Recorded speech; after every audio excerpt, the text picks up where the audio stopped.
Golden international ಶಾಲೆಯಲ್ಲಿ ಈ ವರ್ಷ ನಾವು ವಿಶೇಷವಾಗಿ ವಿಜ್ಞಾನ ವಸ್ತು ಪ್ರದರ್ಶನ ಹಮ್ಮಿಕೊಂಡಿದ್ವಿ. ಇದರಲ್ಲಿ ವಿಭಿನ್ನವಾಗಿ ವೈಜ್ಞಾನಿಕವಾಗಿ ಮಕ್ಕಳು ವಿವಿಧ ತರನಾದಂತಹ ಒಂದು ಆಕೃತಿಗಳನ್ನು ಮಾಡಿ ಬೆರಗನ್ನು ಮೂಡಿಸಿದ್ರು. ಅದೇ ರೀತಿ ಸರಸ್ವತಿ ಪೂಜೆಯನ್ನು ಹಮ್ಮಿಕೊಂಡಿದ್ವಿ.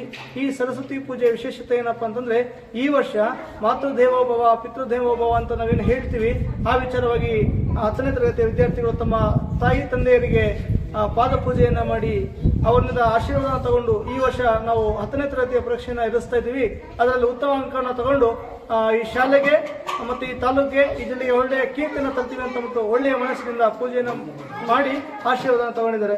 ಇದು ಎಲ್ರಿಗೂ ಸಂತಸವಂತು. ಈ ಒಂದು ಕಾರ್ಯಕ್ರಮದಲ್ಲಿ ನಮ್ಮ ಈ ಶಾಲೆಯ ಅಧ್ಯಕ್ಷರಾದ ದೇವಣ್ಣ ಸರ್ ಇದ್ರು, ಕಾರ್ಯದರ್ಶಿಯಾದ ನಾನು ಇದ್ದೆ, ಮತ್ತು ಎಲ್ಲ ಶಿಕ್ಷಕರು ಮುಖ್ಯೋಪಾಧ್ಯಾಯ ಎಲ್ಲರೂ ಸೇರಿ ವಿಜೃಂಭಣೆಯಿಂದ ಈ ಕಾರ್ಯಕ್ರಮ ಹಮ್ಮಿಕೊಂಡ್ವಿ. ಎಲ್ರಿಗೂ ನಮಸ್ಕಾರ.